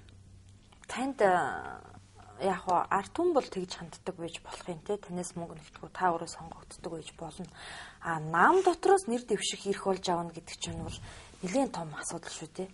Тэрэн дээр бол одоо таныг одоо Монгол мэдээллийн захирал гарамжгаа та хоёрыг одоо их хэмжээний мөнгө өгсөө одоо эмэгтэйчүүдийн холбооныхоо тэргүүлэгч гишүүдтэй өдөр төсвөлийн гишүүдээс бол одоо их өчнөө мөнгө өгч дарамтлсан гэсэн мэдээллийг танаа намд байсан ичин ороо гэж эмэгтэй хийгээд гарч ирсэн. Тэгэхээр би танаас энэ асуудлыг дайралтуул заавал асуундаа гэж боддог байсан байна. Тэр үнэн үү? Ерөөсө тийм байхгүй. Манай нам бол биш үү? Ер нь бол 8 оноос 12 оны хооронд бол маш их ардчлагдсан. Ер нь бол 2004 оны сонгуулийн дараа ялгдлын дараанаас эхлээд их дүгнэлт хийсэн шүү дээ. Тэгээд ер нь намын анхны байгууллагуудаар хилцүүлэг явуулаад үнэхээр хилцүүлгийн дүнгээр тухайн аймгаас, орон нутгаас хэнийг нэр дэвшүүлвэл сонгох вэ? Ямар магадaltaй вэ гэдэг юм судалгаа авсан. Тэр судалгааны дүнгээр олон манай нийгмийн арс Монголын эмэгтэйчдийн холбооны тэргүүлэгч гишүүд ерөнхийлөгч нар болоод нэрэн дэвч гарч ирж байсан. Улс төр танигдсан байна шүү дээ. Жишээлбэл Завхан аймгаас бол би нэгээр гарч ирсэн. Надаас нам бол нэг ч төгрөг нэхэж шаардаагүй. Би тойрогтой нэр дэвших ёстой байна гэдгийг судалгааны дүнэнд өөрөө нотолж өгч байсан. Хоёрдугаар Булган аймагт бол гарамж бас л одоо өндөр санал аваад гарч ирж байсан. Дорнод аймагт Дорнодод бишрэлтийн ундрмаа бас одоо өндөр санал авч исэн. Идэрмаа Булгандас санал авч исэн нэлээд өндөр. За Баян үлгийд одоо манай Саулын сайд бас нэлээд одоо санал авч исэн. Ер нь дэвшээд гарах магадaltaй гэж цогцлмаас Хүатар дүүргэд Амгалан Баянгол дүүргэд гээл те ингээл ер нь бол хүүхнүүд нэр дэвших одоо магадaltaй байна гэд. Би зүгээр эчин нурвын тэр нэг улс төрийн хийжсэн мэдэгдэл улс төрийн хувьд хийжсэн алхмуудыг бол бас харж ирсэн л да. Телевизэл мэдээллийн байгууллага. Би ихт ямар ч хариулт өгөөгүй. Би эчин нурын асуултанд хариулах надад шаардлага байхгүй байна. Би арай хэтрүүлж ийм одоо тий асуултанд би хариулах хэрэггүй байна гэж би тэр үедээ бас бодож ирсэн шүү. Тэгээ би ерөөс юу ч яриаггүй. Эчин нурвыг одоо манай намд мөнгө төл хандив үг энтер гээл те бид нар шаардаад тэгэл эчин нурв тэрнээс болоод улс төр хаяад ороход гарч байгаа юм биш шүү дээ. Хэдийгээр ер нь бол хувь хүн ирж бай эмч бай улс төрд орох гэж байгаа бол өөрийгөө бэлдэж төлөвшүүлэх хэрэгтэй. Би бол одоо хувь хүнийхээ хувьд бол тэр хүнийг тэр төлөвшлийн процесс нь бол их удаан явж байгаа хүүхд юм байна даа л гэж харддаг. Харьцангуй биднээс бол залуу хүн. Тийм учраас үзэл бодолтой, зарчимдаа тэгээд найз нөхдөд багийн тоглолтоор хамтран ажиллаж чаддаг болсон тэр цагта улс төр хийх хэрэгтэй. Манайд бол тийм одоо соёл бол дутчихсан. Тэгээд тэр одоо болж исэн үйл явдлуудын талаар бол их ташаа мэдээллүүдийг өгж бусдын нэр хүндэд бол шууд халдж ирсэн. Ер нь бол зөвхөн жишээлбэл хувийн компанич ба бизнесч ба төрийн бас байгуулагч нэг үйл ажиллагаа явуулдаг үстэй. Тэгэд өнөөдөр төрийн бас байгууллагууд үйл ажиллагаа явуулахын тулд хандив хөрөнгө мөнгө цуглуулах үйл ажиллагаа арга хэмжээнүүдийг зохион байгуулад бид нар мянган эмэгтэйчүүдийн чуулга уулзалт хийжсэн. Мянган эмэгтэйчүүдийг хөдөө орон нутаг, аймаг орон нутгаас авчираад замын зардлын одоо буудалд байх, боол байр, буудлын зардлыг бүгдийн төлөөд тэр эмэгтэйчүүдийн дуу хоолойг сонсож нийгэмд бид өнөөдөр Монголын эмэгтэйчүүд ийм зүйлийг хүсэж байгаа юм байна. Улс төрд эмэгтэйчүүдийг оруулаасай гэдэг эднэмрээс ингэж хүсэж байгаа юм байна гэдгийг ярьж хэлж байгаа дуу хоолойг сонс. Гэхдээ тэгэхэд хамгийн их өндөр хандвыг өгсөн гарамжин мөн. Тэгээ тэр буянтай үйлсэд тэр эмэгтэйн зориулж байгаа 5 төгрөгийг тэгж ойлгож ташаа ярих нь бол тэр эмэгтэй хүний хувьд ч гэсэн бас дэмий зүйлээсэн л гэж боддог. Харин ч одоо бас их тийм хүмүүнлэгийн буйны ажил үйлс өнөөдөр манай хувийн хвшлийнхэн аж ахуйн нэгжүүд хүүхнүүд маань зөндөө гар биеэ сунгдаг болсон байлээ. Дэмждэг, тусалдаг, хамтран ажилладаг болсон байна. Тэгээ тэрэнд нь бол баярлдаг. Тэгээ харин тэр зүйлийн дараа нь тийм эвгүй уур амьсгалаар тайлбарлаж бусд нь ярих бол муухай л гэж боддог. Үний ёсонд бас нэг байх ёстой үйл ажиллагаа биш юм байна л гэж хардаг байсан. Ардын намын нэг хурал дээр одоо нарийн бичгийн дарга саран гэрэл та хоёрыг хоорондоо муудалцаад бие биеийн лугаа салаа авч гаргасан эднэр гэл хэвлэл мэдээлэлэр нэг хэсэг шүү гэсэн да. Тийм зүйл ерөөсө болоогүй байхгүй. Саран гэрэл битээр намын удирд зүйлийн хурал дээр ч тийм болоогүй зүгээр л ер нь TV5 телевиз дээр нэг гарсан мэдээлэлээс болоод битээрийн хооронд нэг жоохон яриа болоод тэгээд тэр нь зүгээр өнгөрсөн. Тэгээд саран гэрэл битээр хэрэлдээл тийм юм болоод энэ гээд нэг өдрийн сонин дээр гарсан байхгүй тийм материал ташаа мэдээлэл. Тийм тэгээд энэ сонныхан уучлаарай одоо яг ийм мэдээллийг манай сэтгүүлч одоо тий бас нэг юм жоохон хариуцлагагүй юм болоод бичлээ тэрийгээ дараа нь бол ерөнхийд нь энэ асуудалтай болоос анхаарлаа хандуулсан шүү дээ. Тийм одоо ташаа мэдээллийг ер нь сонгуул болох гэж хад хүүхнүүдийн хооронд нь бас нэг юм муудалцуулах, талхилцуулах нэг тийм бодлого явуулд юм байлаа. Гэхдээ бид нар тэр үед бас эзний тогтоосон бас л тэрийг эмгтэй хүмүүс хийсэн байсан. Бас л эзэн баригдсан уу? Эзэн баригдсан. Ер нь бол Монголд нууц юм гэж байхгүй шүү. Нэг 7-10 хоногийн дараа л хамгийн заадал нь 7-10 хоногийн дараа л баригдчихдаг. Тэгэл тэр нь хөөрхөн. За манай нөгөө нэвтрүүлэг шууд явж байгаа. Тэгэхээр Сэмсэс танд асуулт ирсэн байна. Та Монголын анхны эмгтэй ерөнхийлөгч болох талаар бодож үзсэн үү? Ард түмэн чинь 80% дэмжинэ гэдэгт итгэлтэй байна гэсэн байна. Ерөөс юм бодож байгаагүй. Одоо ямар ч байсан энэ улсын хурлд сонгогдсон төр түшилцэх ажлаа бол сайн хийгээл гэж одоо бодож байгаа. Тэгээд шудраг ажиллая. Тэр тусмаа ард түмэндээ хил мэдээллийнхэндээ илүү нээлттэй шудраг улс төрч байх юмсан гэдэг загварыг би 16 жил энэ Монголын улс төрд бас хадгалж яваа. Тэгээ энийгээ бол хадгалж одоо энэ 4 жилийн улс төрийг хийнэ гэж боддог. Тэгээ би цөөнх болчлоо гээл сөргөөсөлтөө бол нөгөө улс төрийн хүчнийг сайн муугаар нь хэлэх гээл ямар нэг ажилд нь бойкот болох гоолтай ингээл чөмдөр тушаа болохгүй ч юм уу ингээд шөмжлээ ч юм уу суугаад байхыг бас хүсэхгүй. Хамтран ажиллахын төлөө ойлголцуулахын төлөө зөвшөлтсөөлөхын төлөө бас сайн ажиллана гэж бодож байгаа. Би саяхан улсын хурлын дарга инхүүл даргатай орж уулзсан. Би хувийнхаа хувьд улс төрчийнхээ хувьд бол байр ёсоор илэрхийлсэн. Та Монгол Ардын намын бүлгийг байгуулах асуудал дээр бол одоо анхаарлаа хандуулад хуулинд орох нэмэлт өөрчлөлтүүдийг Ардын намын бүлэг, Ардчилсан намын бүлгийн хамтарсан гишүүд өргөн бариад асуудлыг одоо энэ 19-ний дотор шийдвэрлэж өгөөч гэдэг санал тавьсан. Хэмжлэнгээр иймэрхүү маягийн ажиллаа хийгээ явж байна. Түүнээс би 13 оны ерөнхийлөгчийн сонгуулийн тухай ердөөж бодсон юм алга. За өргөх толгойлсон эмэгтэйчүүдийн талаар юу хийх вэ гэсэн байна. За өргөх толгойлсон эмэгтэйчүүдийн талаар хийх маш том идея байгаа. Би тэрийг мянган эмэгтэйчүүдийн чуулга уулзалтан дээр зарласан юм аа. Ерөөсөө өнөөдөр альч гарч ирсэн засгийн газар ажилгүйдэл ядуурлыг бууруулъя. Ядууралтаа дайн зарлая л гэж ярьдаг. Тэгээд шийдэл нь юу вэ гэхээр хариу нь гардаггүй. Өнөөдөр Монгол Улсын ядуурл 30-35% хэврээл байж байна. Одоо бид энийг шийдэхийн тулд яг юу хийх вэ гэдэг асуултанд хариулъя гэж бодож асуудлыг судалж шийдсэн. Шийдэхээр ингээд санал оруулсан. За тухайн үед одоо би ерөнхий сайд байсан Батуул даргад төслөө хийж өгсөн. Ерөөсөн Монгол улсад эмэгтэйчүүдийн банк байгуулж өгөөч. Банк байгуулж өгөөч. Энэ банк бол өргөтлгоолсон эмэгтэйчүүд ихэнх нь ажилгүй орлогогүй байна. Барьцааны хөрөнгө байхгүй байна. Зээл аваад юм хиймээр байна. Тэр хүмүүст ганцхан барьцаа тавих эд хогшил хөрөнгө өмчийн эрх мэдэл байхгүй байна. Өмч байхгүй байна. Тийм учраас барьцаа хөрөнгийн төр дагаад удаан хугацаатай хүү багтаа зээлүүдийг өргөтлгоолсон эмэгтэйчүүд болон ерөнхийдөө бол Монгол улсын ажилгүй орлогогүй байгаа иргэдэд өгөөч. Бангладеш улс бол ингэж ядуурлаасаа гарсан юм байна. 100 мянган өргөтөө өөрөөр хэлбэл зээл авъя гэсэн хүмүүстэй барьцаа хөрөнгө шаарддаггүй зээлийг олгоод ядуурлыг музейд тавьсан байна. Ингээд энэ банк нь өөрөөр хэлбэл Нобелийн шагналд хүртсэн байна. Венус гэж хүн одоо Нобелийн шагналд хүртсэн байд. Тэгэхээр өнөөдөр бид бол мөнгө тараагаад эсвэл бэлэн мөнгө тараагаад ингээд болоод бид ядуурл ажилгуудыг бол бууруулж чадахгүй байна. Одоо бол бидэнд байгаа ганцхан нөхцөл боломж бол бид өнөөдөр ажилгүйдэл ядуурлыг бууруулахын тулд үе дамжсан ядуу байхыг хэн ч хүсэхгүй байна. Тэр хүмүүс юм л хиймээр байна. Хийхийн тулд санхүүжилтл гуйж байна. Энийг шийдэхийн тулд бид барьцаа хөрөнгө шаарддаггүй зээлийн бодлогыг л Монголын төр хэрэгжүүлчих юм бол энэ асуудал бол шийдэгдэх юм байна. Энийг ядаж Монгол улсад нэг 10 мянган өрхөдтэй туршилт хийгээд явуулаад үзмээр байна. Яагаад эмэгтэйчүүдийн гэж тэрийг тодтгсон мэй гэвэл тэр улсын туршлага нь бол эмэгтэй хүн ер нь аливаа асуудал тийм худлаа ярьдгүй мэн л зээл авсан ч гэсэн хүүгээ цаг хугацаанд нь төлдөг байсан байна. Тийм учраас тэр банк дампуураагүй ашигтай ажиллаад тэгээд Нобелийн шагнал хүртсэн байгаа юм.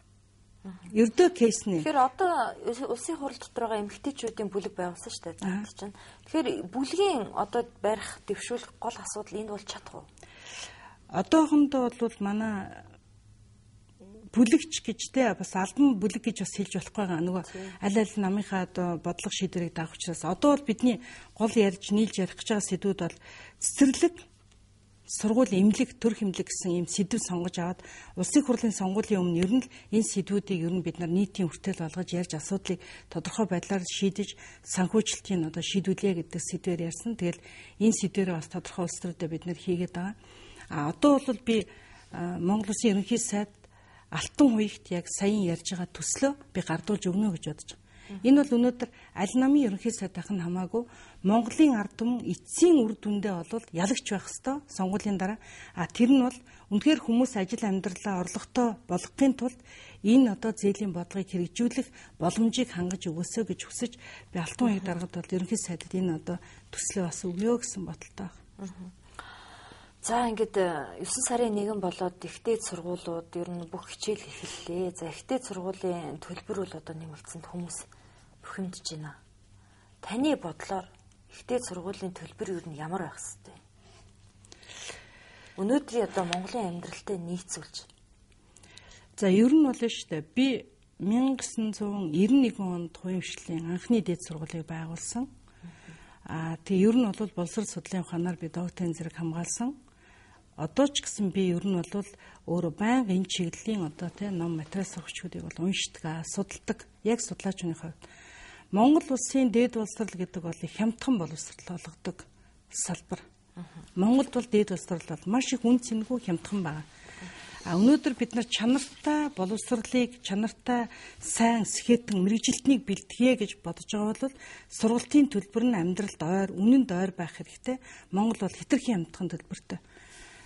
Би жишээлбэл бодъё л Монголын ихтэйд сургууль бол өнөөдөр сургуулийнхаа төлбөрийг нэмэл өнөөдөр 1 сая 500 сая 600 мянга төгрөж байгаа. Энийг өнөөдөр бид өндөр байна. Энэ бол одоо болохгүй гэж ярьж байгаа. За гэтэл 10 жилийн сургуулиуд хамгийн бага нь 5 саяас 10 сая 20 мянган долларт хүрсэн байж байна. Ерөнхий боловсролын дунд сургууль. Цэцэрлэгүүд нь болохоор хамгийн багаар бодоход 250-аас 300 мянган төгрөг гэд бодоход жилдээ 2.5-аас 3 сая төгрөг, 3.5 сая төгрөгийн жилийн төлбөртэй болсон байх жишээд. Ингээд бодохоор бид дээд боловсролтой хандах хандлага маань ямар их хатуу байгаа юм бэ? Бид чинь оюуны хөрөнгө оруулалт хийж байгаа, мэрэгжилтэн скетэн бэлж байгаа, жилдээ 120 кредит цагийг үздэгтэй ийм их том ачаалттай оюуны боловсролыг энд хүмүүс бэлдэж яхад бид өнөөдөр 10 жилийн сургууль цэцэрлэг сургуулийн өмнөх насны боловсролоос 7 дор төлбөр тавьчаад өнөөдөр ихтэй сургуулиудаа дампууруулж төр зохион байгуулалтаагаар одоо би дампууруулж байна гэж үзэж байгаа. Би жишээлбэл соёл урлагийн их сургуулийн удирц зөвлөлийн дарга. Тэгээд би хурал дээр нь очиж суугаад би өрөвдөж исэн. Дундаж цалин 560 мянган төгрөг. Хамгийн одоо бага багшийнх нь одоо өөрөөр туршлага хийгээд ингээд дүнж орж ирж байгаа дадлагч багшийнх нь цалин 260 мянган төгрөг. Их сургууль штэ энэ над.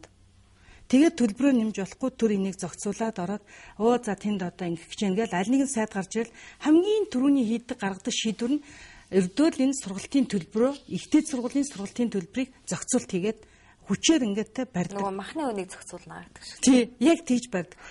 Өнөөдөр бол ихтэй сургууль гэдэг бол бүх нийтийн боловсрол биш байхгүй юу? Өнөөдөр хүн бол өөрөө сонгоод сургуулаа мэргэжлээ сонгоод миний амьдралын хэрэгцээ миний одоо сурах эзэмших ёстой зүйл гэж бодож байгаа ээж аав хүүхдээ сургана тэр хүүхд орж ирсэн. Тэгэхээр энийг бол ингэж үнгүүдүүлж байгаа Монгол улсын дээд боловсролын салбарыг дампууруулах ийм одоо үйл ажиллагаа руу бол бити ороосоо гэж боддог. Яг одоо бодтой шудраг харин чанартай боловсролын тухай асуудлыг хяналт тавьдаг тогтолцоогийн төр хийдэг байх ёстой. Ингээд ийм шаардлагыг тавьдаг байх ёстой. Одоо өнөөдөр бол Монголын оюутнууд ч өөрсдөө ойлгож байгаа. Манай сургууль чанартай сургалт хичээл зааж намайг эрдэм мэдлэгтэй болгол би энэ 4 жилийн дараа өөрөө хоолоо олоод өрсөлдөх чадвартай мэрэгжилтэн болж чадна гэж бас тэд нар бодож шít. Тэгэхээр энэ зүйлийг хангаж өгөх хэрэгтэй гамаа. Тийм учраас дээд боловсролын санхүүжилтийн тухай хуулийг Монгол Улсын их хурлаар батлахад бид бас яг энэ зарчмуудыг бол барьсан. Гэхдээ энэ жил бол бас л энэ зүйлд бол яг хувийн хөгжлийн дээд сургуулиуд руу бол энийг нэг анхааруулж хандуулаагүй. Төрийн өмчийн дээд сургуулиуд руугаа бол ингэж хандсан. Гэхдээ энэ бас тийм сайн зүйл биш байсан гэж ингэж бодож. Яг ингэж байгаа нөхцөлтэй бол төр үнэхээр төрийн өмчийн дээд сургуулиудаа санхүүжилт хийж материалын бааз нөхцөл орчин багш нарын нийгмийн асуудлыг шийдвэрлэлцэж өгөх нь зөв байхаа гэж бодож байна. Тэгэл ийм зүйлүүдийг Отгон зингэр их сургуулийн төлбөр ямар байдیں۔ Манайх бол энэ жил сая 600 мянган төгрөг төлбөрөө болгосон байлаа. Яагаад гэвэл бид нэр их удаан ер нь сургалтын төлбөрийг бол өнгөрсөн жил барьж ирсэн 960 мянган төгрөг байсан. Багш нарын манд цалин үнэхээр одоо 700 мянган төгрөгнөөс дээшээ гарахгүй болохоор сайн багш нар ирэхгүй, тогтохгүй, ажиллахгүй болох гэж байна шүү дээ. Тийм учраас одоо багшийн цалин хөдөлмөрийнх нь хөлсний үнэлгээтэй ойртуулах тийм шаардлага бол байна. Сургуулаа хөгжүүлэх шаардлага байна. Боловсролын салбарын бизнес гэдэг бол хизээч ашигтай бизнес байдаггүй маа. Би 20 жил бизнес хийж байгаа хүнийхээ хувьд бол хизээч ашигтай байгаагүй. Одоо хүмүүс хараад бараг мэддэг байлгүй да. Манай бизнес яаж өргөжөд хэлж ирнэ. Тэгээ ашиггүй ээжж хараа. Яг л баланслаад явдаг. Баланслал явдаг юм. Баланслал явдаг. Тэгэл энэ бол яг мэрэгжилтэй хайртай дуртай тэр хамт олонны баг. Өшөөд тэр чинь бас нэг 200-300 хүний ажлын байр тэнд хүмүүсийн амьдрал авч явж байна. Цаана 2000 оюутны амьдрал байгаа учраас бид нар энийг ингээл хийж чадахгүй баг явдаг. Би бол боддог ш телевизээр жишээлбэл ашигтай бизнес баг биш байх гэж боддог. Гэтэл мэрэгжилтэй дуртай энэ ажил бизнесийг эрхэлсэн хүмүүс ингээл яг зуралдаал энийг унгаачгүй босгоод явах юмсан гэж бодоод явдаг бизнес байх гэж бод. Яг энэтэй адилхан байхгүй. Тийм учраас өнөөдөр би дээд боловсролын салбаруудаараа дээд боловсролын салбарт ажиллаж байгаа хэдэн хүмүүсийг одоо мөнгө угаадгийн юм шиг те ингээд яриад байгаа энэ хүмүүсийг бол арай буруу ойлголттой байна. Илүү их бодиттой мэдээлэл аваасаа л гэж боддгийн шүү дээ. За, Завхан аймаг хизээ тогтоо болох вэ? Тэлмэний 4 замын цахилгаан станц ажил хизээ эхлэх вэ гэж. Завхан аймагаас бас за ер нь бол Завхан аймгийн эрчим хүчний асуудал бол 21-р зуунд одоо хязгаарлалттай тог хэрэгэлдэг ганцхан аймаг. Үнэхээр харамсалтай. Тэгээ энийхээ төлөө бол бид нар байнга ууггүй зүтгэж ажиллаж байгаа. За Тэлмэнд баригдах Могонголын цахилгаан станц 110 кВт-ийн станц бол баригданаа. Энэ ажил бол судалгааны ажлууд нь хийгдээд явж байгаа. За одоо эхлэх бай. Сонирхол сайдыг сая томилогдсны дараа би өөрт нь ярьсан энэ асуудлаар санал тавьсан. Ер нь бол энэ асуудлыг нэлээд одоо шахаж хурдвчтай ажиллана. За тэгэхээр сайд өөрөө манай аймагт бас одоо хамтарч очиж ажиллаж бас үзье гэсэн. Тэгээ ер нь бол энэ ажлыг би одоо ууггүй хөөцөлдөж байгаа. Ямар ч байсан Энэ жил бол татаадын эрчим хүчний гэрлийн мөнгөний асуудлыг улсын төсөвт тусгуулж ямар ч байсан суулгуулад үйл ядаж хязгаарлалтаа 6-8 цагийн тогооч гэсэн хэрэглэх одоо ийм нөхцөл боломжийг хангана. За дулааны одоо улирал дуусах төгсөж байгаа учраас ажил хийж байгаа компани үйл ажиллагаатай бол танилцсанаа. Бидний одоо мэдээлэл авсан хамгийн сүүлийн мэдээлэл ороод ажил бол явж байгаа гэсэн юм мэдээлэл бол өгсөн. За яг одоо судалгааны ажлууд нь бодит дууссан дуусаагүйг бол сайн мэдэхгүй байна. За өндөр настан өнчин хүүхдүүдэд зориулсан ямар ажил хийх вэ гэсэн юм? Ер нь бол ийм л юм их явах юм л та. Улсын хурлын гишүүдээс бол ганц надад төвшлтэй олон хүнээс л тэгээ ахмадуудаас тусламж дэмждэг өгөөч, өвчтөө золонтой байна. Улаанбаатар хот ирлээ, буцсан явъя те. За эсвэл одоо хүүхдийн сургуулийн төлбөр дааж өгөөч. Би ч баг отхон тэнгэрийн сургуулийг дампууртал нь үнэлбэргүй хүүхд сургасан хүн шүү дээ. Гэхдээ би Цахны ард түмний өмнө бол маш олон хүнд оюуны хөрөнгө оруулалтыг хийж өгсөн. Цахны ард түмэн бол надад тийм ч учраас маш их талархдаг. Би олон мянган залуучуудыг үн төлбөргүй сургасан. Тэгээ энэ бол бас одоо яг их тийм буйнлаг ажиллаа гэж боддог. За одоо бол улсын хурлын гишүүдэд яг тойрогтой ажиллах мөнгө төгрөгч гэдэг юм уу тийм бол байдгүй л дээ. Тэгэл одоо өөрсдөө тэр чинь бол бид нар зарцуулдаг мөнгө ш байхгүй юу? Өөрсдөө дур мэдэж зарцуулахгүй тий. Одоо жишээлбэл би энэ өндөр настангууд эсвэл өнчин өрөөсөн хүүхдүүдэд одоо зориулж ямар нэг төсөв хөрөнгө мөнгө гаргаад энд зориулж үйл ажиллагаа явуулъя гэд төсөв тавьчих тийм мөнгө бол байдгүй шүү дээ. Зориултаар ингэж бас зарцуулагддаг. Зөвхөн инжлээс эхлээд төсөв хэлцэхэд нийгмийн хамгаалалт хөдөлмөрийн яамны сайдад одоо яг энэ чиглэлийн асуудлуудаар бол тодорхой саналуудыг тавьж төсөв хөрөнгөнд нь тусгуулах чиглэлээр дэмжиж хамтран ажиллана л гэж бодож байгаа. Манай аймагт бол жишээлбэл хөгжлийн бэрхшээлтэй хүүхдүүдийн одоо төв барихч гэдэг юм уу те сургууль эсвэл байгуулж өгөөч ахмад наснуудын ядаж одоо нэг юм биеийн тамир дасгал сургуультай хийдэг төвийг байгуулж өгөөч гэдэг иймэрхүү олон саналууд бол надад байгаа л да. Би ер нь одоо 2008 он 12 оны сонгуулиар надад өгсөн иргэдийн бүх санал хүсэлтүүдийг дугаарлаад ирэмбэлсэн холбогдох яамдууд нь зарим нь тавай, зарим нэг нь төсөв хөрөнгө мөнгөнд, зарим нэг нь нөгөө алдар тэр бумыг хуваарлах үед нь зарим нэг төсөл хөтөлбөрүүдийг тавьж одоо хуваарлана гэдэг ингээл тооцоо судалгаагаа хийгээд л сууж байгаа. За тэгээд Нямдурж таны бодлоор хэр шудраг хүн бэ гэсэн баг. Таныг нөгөө Нямдуржийг огцруулах асуудал нэг өмнөх парламентар хэлэлцлэгдэн шүү дээ. Таныг Нямдуржийг өмөрснөөр хүмүүс бас энэ талаар танаас асуух гэдэг болсон юм шиг. Тийм үү. Би Нямдурж сайдыг улс төрд бол бас л одоо чанагдсан туршлагатай шудраг улс төрч гэж боддог.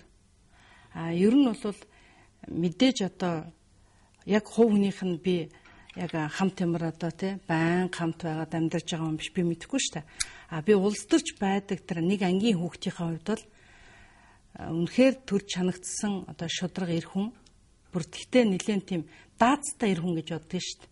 Нямдар жишүүний тэрийг болоод би хараад бас бахархдаг. Бас л одоо тийм өвөрмөц ер нь асуудалд ханддаг. Ер нь бол зарчимтай шүү дээ. Ер нь бол улсын хуралд байх ёстой л хүн дуу хоолой мөн. Тийм учраас өнөөдөр харин манай залуу улс төрчид болвол тэр хүний зарим нэгэн олон өнцгөөс бол суралцах ёстой гэж боддог. Ер нь л одоо бас төрийн хар хүн мөн шүү дээ. За тэгвэл Хүрэлцэх баяр сайхан хоёрын цодоныг та юу гэж бодож байна? Бас байгаль ёстой ирчүүдийн ааш шүү. Тий. Одоо байгаль ёстой ирчүүдийн ааш. Тэгээ ер нь бол л шүү дээ, тий. Өөрөө зааланд хашгираад, өөрөө салаарч өгөөд, өөрөө төрүүлж хүнийг багалзууртчаад тэгээ би гомдолтой гэж гоншгонох болоод бүр илүү. Хэрвээ тийм одоо хөгийн жижигхэн байсан юм бол тийм муухай юм ярьж, муухай дугарч, муухай хөдөлгөөн хийж, хүм мөндлөө төрүүлж гар хуруунд саруулж чинь тэр хэрэггүй шүү дээ. Гэхдээ бид ч өнөөдөр эмэгтэйчүүд ч тийхгүй шүү дээ. Тэгэхээр бол би жоохон жудагтай байх хэрэгтэй байсан өөрөө. Тэгээ өнөөдөр тэрнийхээ төлөө гоншхонч тийм олон юм яриад явах бол димээ. Тэгэл болоод өнгөрсөн байна. Тэр хүн өөрөө босоод тэр дараа хэвлийн одоо хурал хийгээл хүмүүсийг сүүлчдэг цуглуулаад яриад зогсоохыг хараад би за одоо өөрөө хөрх юм бас хүнийг ингээд боож моцсон болохоор манай чи ер нь тэгээ бас би сүүлд нь хөвлөөс уншижсэн. Ерөнхийдөө нэлээ хүн боодог нөхөр юм шиг хэлж байна. Тэгээ би Баабрын бичсэн нийтлийг уншаад би бол Баабрыг шивэл нийтлжийнхэн хувьд бол маш хүндэлдэг, байнга уншдаг. Тэнд бол өнөөдөр Монгол тийм оюунлаг, эрүүл нийгмийг авч явахад те залуурддаг бас нэг тийм одоо чадвартай улс төрчдөө сөөхөн шүү дээ. Би өнөөдөр Баабрын бичснийг хараад үнэхээр баярлж байсан. Гэхдээ энэ Баабар ч одоо аргагүй л бас нэр нийтлж мундаг шилдэг улс төрч муу юм байна дөө. Тэгэл яг л үндсийн зөв хараад олоод бас биччихжил гэж бодож байсан. Ардын намынхаа ер нь хүрэлцэхийнхээ энэ занд их дуртай юм а тий. Зохиод авдаг, зодтолцдог, болохгүй л буу гаргаад ирдэг. Буу гарах гэж юм л. Ер нь бол манай хүрэлцэх дарагд бол ер нь бол бас нэг тийм одоо төрмөл нэг тийм лидер шинж бол бий. За яг зарим үе тэргээ хэтрүүлж байгаа дооц нь хэтэрж байгаа юм байж магадгүй. Та бол их гоё тайлбарлаж шít. Түр зодтолцсны төрмөл лидер шинж эднэр гээд. Гэхдээ ер нь бол ганцхан тэр өнцгөөс нь бас одоо те нэг хүнтэй нэг ингээ маргалдаад нэг зөвхөн нэг зөрчилдсийн асуудлыг биш. Ерөнхийдөө хүрэлцэх гишүүний нэг тийм юмд хандж байгаа ерөнхий хандлага нь бол астар зарчимтай штэ шудраг ер нь бол манай үрсэг дагч. Тэгээд зоригтой өнөөдөр бол ир хүмүүс бас жоохон зоригтой хүчтэй ажиллах хэрэгтэй байна штэ. Энэ нийгэмд чинь тийм юм үгүйлэгдэж байна. Одоо би бас яг тэгж харж байгаа шүү. Үнэхээр Монголын төрд ийм лидерүүд дутаж байна, үгүйлэгдэж байна. Энэ орон зайг бий болох хэрэгтэй байна. Тийм учраас би бол илүү тэр маргалдах. За тэгэл одоо бид нар зөндөл хийл мэдээл харж шít. Тэр Английн парламент тэр Канада, тэр Тайванд те одоо гэл хаана парламент дээр зөндөл зодоонуудын болцсон. Бараг зодоо идэг өрөө гаргаад өчтдөг болцсон гэж сүүл үед чинь. Манай тийм өрөө хэрэгтэй юм уу? Тийм учраас би энэ хүмүүс тийм ярьж чадахгүй ойлгоцохгүй байгаа юм ороод эвтэйгэн суужгаад яриад сурчих хэрэгтэй юм шиг байл шүү дээ. Би тийж л ойлгож байгаа. Ямар сайн би таныг одоо боловсролын чиглэлээр ийм олон жил ажилласан, доктор хамгаалсан эмэгтэй гишүүн ингэж хэлнэ гэдэг бол өстой тооцоолж байгаагүй хариулт биш шүү. Гэхдээ ер нь байх ёстой одоо байгаад байна шүү дээ. Өнөөдөр амьдрал дээр ингээл их хурл дээр болоо зөндөө эрүүл урвал болдог. Гэтэ би нэгээ шүүхт өгөөл хэрэлдэж уралдаал ингээд явж исэн бас жишээнүүдийг бол бас мэдтгүү шүү дээ ерөөсөө. Тэгэхээр энэ бол ер нь бол тийм төлөвш хэрэгтэй л гэж хэлмээр санагдаад байгаа байхгүй ярьчууд зарим нь үлддэг. За та бүхэн нэвтрүүлгийн цаг ингээд дуусч байгаа шиг байна. Гэтэ одоо манай үзэгчдийн зүгээс асуулт бол тасрахгүй. Нэг онцлог нь гэвэл танд одоо амжилт хүссэн сэмсүүд маш их хэрж байна. Мөн Завхай аймагт бас битэрийг үзэж байгаа бололтой.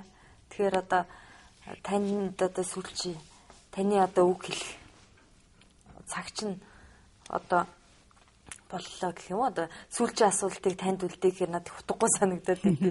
Уурчсан та одоо нэг үг хэлээ. За ингээд төлөвлөгөө хай. Юуны өмнө шонхор телевиз маань бас ийм одоо ярилцлаганд дурж манай мөнх хэсгэлэн бол манай Монголын сэтгүүл зүйд бас тийм шинэ уур амьсгалыг төрж оруулж ирж байгаа нээлттэй одоо тий ярилцдаг их зоригтой бас өөрөө маш их уншдаг. Ер нь бол хүнтэй ярилцна гэдэг тухайн хүнээ сайн судалж асуудлаа мэдчихэж би ярьдаг гэж ойлгодог.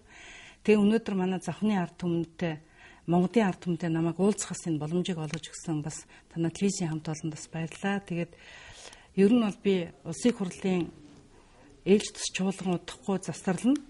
Ингээд би тойрогтой очиж ажиллаж ард түмэнтэйгээ уулзаж өнөөдрийн Монголын улс төр Монгол улсын их хурлаар хийж гүйцэтгэж байгаа Монгол улсын хийж байгаа засгийн газрын үйл ажиллагааны талаар та бүхэндээ очиж тайлгнана гэж одоо бодож байна. Мэдээж хийхээр төлөвлөж байгаа их олон ажлууд байгаа. Та бүхэнтэйгээ хамтран ажиллаж хийн. Би ер нь бол Завхны ард түмний итгэлийг хөсөрдүүлэхгүй төлөө хичээн зүтгэж ажиллана гэж байнга бодож явдгаа гэж хэлмээр байна. Ингээд та бүхэндээ баярлалаа. Үнэхээр бас өвлж надад итгэж намайг одоо дэмжиж намайг улс төрч болгож хөтлж оруулсан зохинчуудаа талархаж явдгаа өртөө. Тийм учраас би энэ хүмүүсийн төлөө байнга зүтгэж ажиллах болно гэж хэлмээр байна. Ингээ өнөөдөр миний урилгыг хүлээн авч энд ирж надтай нээлттэй ярилцсан танд бас их баярлалаа. Таны ажилд амжилт хүсье. Ингээд үзэгчтэй цензургүй яриа нэвтрүүлгийн энэ удаагийн дугаар өгөр өндөрлөж байна. Нэг зүйлийг сануулхад миний нэвтрүүлэг Нэм гаригийн 22 цагт биш даваа гариг болгоны 21 цаг 30 минутанд та бүхэнтэй уулзсан. Баярлалаа үзэгчтэй баяртай.